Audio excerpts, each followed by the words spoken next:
To 24/7। मैं रिया चौहान आपकी दोस्त रोज स्वागत करती हूँ आपके अपने फेवरेट चैनल पर। आज हम बात करने वाले हैं मैप वर्क को मार्क कैसे करें। अच्छा मैम, क्या मार्क करना है? तो ये मैंने आपको 20 मिनट के वीडियो सेशन में बता दिया है। चैनल के वीडियो सेक्शन में आपको मिल जाएगा, है ना, map marking complete SST map in 20 minutes. अब उसमें क्या है तो देखो, ध्यान रखना, आपको पूरा मैप नहीं आएंगे, सारे मैप जितने भी आपकी बुक में दिए हैं वो सब नहीं आने वाले।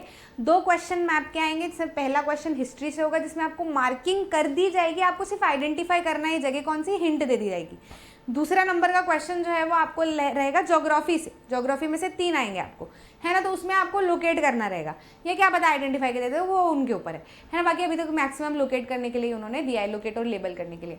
ठीक, तो ऐसा रहेगा। अब वो पूरे आपके ज्योग्राफी और हिस्ट्री के सारे चैप्टर्स में से नहीं आना। हिस्ट्री में से सिर्फ नेशनलिज्म इन इंडिया से आएगा, और ज्योग्राफी से जिस चैप्टर से आने हैं, कौन से मैप आने, क्या मार्किंग है, ये सब मैंने आपको उसमें बताया है। अगर आपको ज्ञान नहीं है तो बहुत आप उसमें से देख लेना, और अगर ज्ञान है तो बहुत अच्छी बात है। आज हम इस वीडियो में पर्टिकुलरली बात करने वाले हैं कि वो सब आते हुए भी ना हम मैप को गलत कर देते हैं, नंबर कटवा के आ जाते हैं कुछ मिस्टेक्स के कारण। सबसे पहली चीज़, जब भी हम मार्क कर रहे होते हैं तो हमारा एक तरीका होता है कि बड़ी सी लोकेशन पे सर्कल करते हैं, ऐसे ऐसे ऐसे ऐसे करके, और अंदर मैप में लिखने की कोशिश करते हैं डांडी। नहीं, ऐसा मत करना, है ना। इतनी लोकेशन में तो 3-4 सिटी बदल जाती है मैप के अंदर, वैसे तो छोटू सा होता है।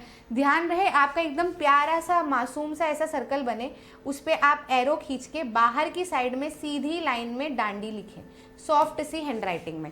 कोशिश यही करना कि शुरुआत में जब आप लिख रहे हो तो लाइट कलर से पेंसिल से लिखो, मतलब गड़ा के मत लिखो।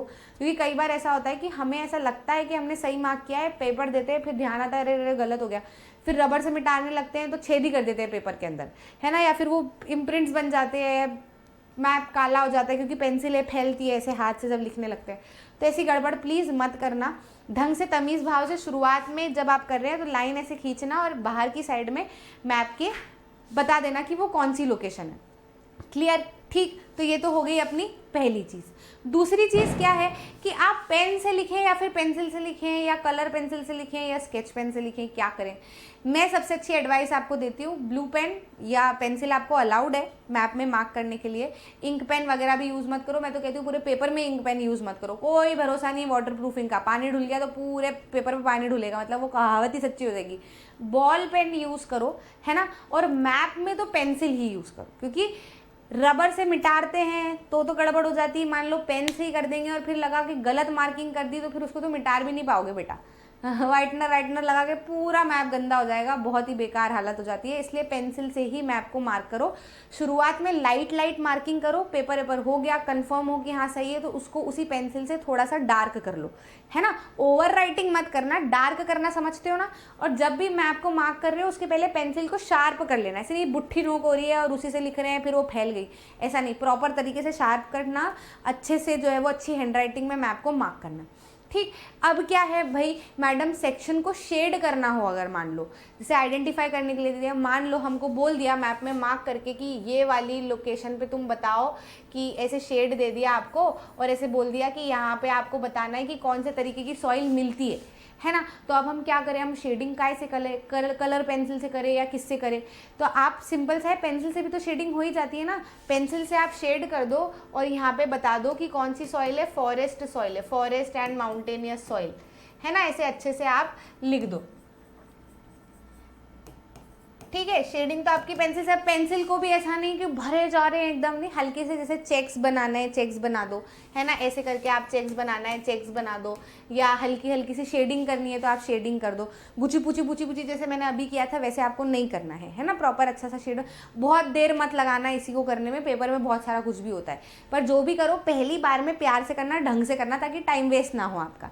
ये तो हो गई शेडिंग की बात। अब कई बार ऐसा होगा जैसे हिस्ट्री वाला, हिस्ट्री में आपको क्या दे दिया जाएगा, मैप की लोकेशन मैप में दे दी जाएगी, ABCD लिख दिया जाएगा, आपको आइडेंटिफाई करना है, हिंट दे देंगे, है ना। अब मान लो आपको बोला है कि ये वाली लोकेशन मार्क करके दे देंगे और बोलेंगे कि इस जगह पर नॉन कॉपरेशन मूवमेंट को रोका था, बताओ कौन सी जगह, calling of non cooperation movement, बताओ कौन सी जगह। तो अब इसको मैप में कैसे मार्क करना है, आपको क्वेश्चन के मैप में दिखेगा मैप मार्क, आपका मैप तो प्लेन रहेगा, तो आप सेम जगह पे ए लिखना, ए करके एरो बनाना और यहाँ पे क्या लिखोगे, चौरी चौरा। स्पेलिंग सही होनी चाहिए बेटा, वैसे ही 1 नंबर का है, उस पर भी स्पेलिंग की मटिया पलित करके आ जाओगे तो पूरा पेपर मटिया पलित हो जाएगा। स्पेलिंग ढंग से लिखना, सीधी लाइन में लिखना है, चौरी चौरा ऐसा आड़ा आड़ा ऐसे करके लिख रहे, ध्यान रहे सीधी लाइन में अपना मैप लिखना है ना, मार्किंग मैप की करना।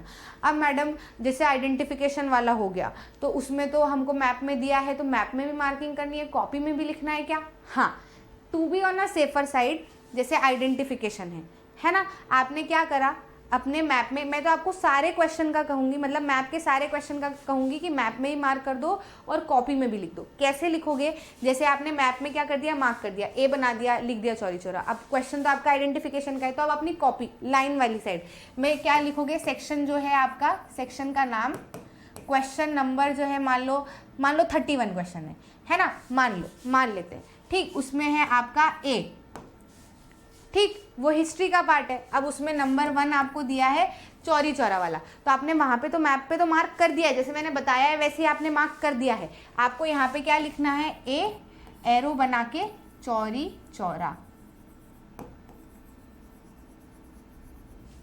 जैसी क्वेश्चन में नंबरिंग डली है ना, वैसी क्वेश्चन की नंबरिंग आंसर कॉपी में डालना है और लिखना है। मान लो सिर्फ एक तो होगा नहीं, 2 तो होंगे कम से कम।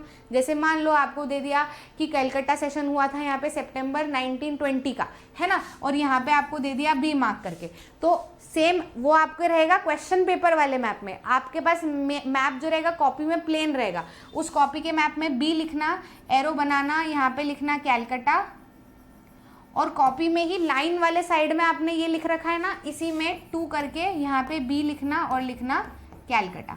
तो भाई आपका मतलब टीचर को पता रहेगा कि हाँ आपने बराबर सही तरीके से लिखा है। फुर्ती में करना है ये सारी चीज़ें, ढीले ढलंगे नहीं करना है, फुर्ती में करना। सेफ साइड रहने के लिए कह रही हूँ, ज़रूर से लिख देना। मान लो मैडम ये तो आइडेंटिफिकेशन हो गया, लोकेटिंग लेबलिंग वाले का क्या करें, तो लिखना क्वेश्चन नंबर यही 31 का ही जो है वो क्या रहेगा आपका बी पार्ट रहेगा, है ना, क्वेश्चन नंबर 31 का ही बी पार्ट रहेगा वो। तो बी में ए, जैसे मान लो आपको बोला कि रानीगंज को लोकेट करो, तो आपने मैप में तो रानीगंज यहाँ पे करके लोकेट कर दिया रानीगंज, है ना, तो आप यहाँ पे लिख देना रानीगंज आपने किस स्टेट में लोकेट करा है, रानीगंज आपने लोकेट किया है कहाँ पे, वेस्ट बंगाल में, ऐसे करके अपनी कॉपी में भी लिख देना। समझ में आ गई बात। ऐसे ही 2 का ऐसे ही 3 मार्किंग रहेगी आपकी इसमें करने की। तो कॉपी में लाइन वाला जो लाइनिंग वाला रहता है ना उसमें, और कॉपी में जो मैप रहेगा उसमें आपको ऐसे मार्क करना। क्वेश्चन मैप का आपका क्वेश्चन पेपर में रहेगा। ठीक, समझ में आ गया। कुल मिला के मैक्स टू मैक्स ये चीज़ें हो सकती है जिसमें आपको कन्फ्यूजन लगे। आई होप क्लियर है। इन चीज़ों का ध्यान रखना। 5 मिनट का समय आप अपने मैप को देना, उससे बहुत ज़्यादा समय देने की ज़रूरत नहीं है। एंड में चाहो तो एंड में या फिर शुरुआत में मैप को देख लेना। अगर आपको लग रहा है कि हाँ आपको बन रहा है फटाफट से, तो मार्किंग को दिमाग में रख लेना और सेक्शन डाल के मैप की मार्किंग कर लेना, कोई दिक्कत नहीं है। मैप की मार्किंग आप पहले भी कर सकते हो। 5 नंबर तो आपके पक्के हो ही जाएंगे। बाकी मैं फिर भी एक वीडियो में बता दूंगी कि टाइम मैनेज करने के लिए, सोशल साइंस का पेपर लेंदी होता है, बहुत सारा लिखना होता है, लिखते लिखते थक जाते हैं, तो कौन सा सेक्शन पहले करें, क्या करें, ये सब भी मैं आपको बता दूंगी। बस मैं ये कह रही हूँ कि बहुत ज़्यादा समय सफाई देने में मत डालना। प्रैक्टिस ही ऐसी कर लेना कि अपने आप ही सफाई आए, है ना। अलग से सफाई देने के लिए समय ना देना पड़े। प्रैक्टिस ही ऐसी करना कि सफाई आए। पेंसिल का प्रयोग करना, शार्पनर लिखना। All the very best. मिलते हैं अगले वीडियो में।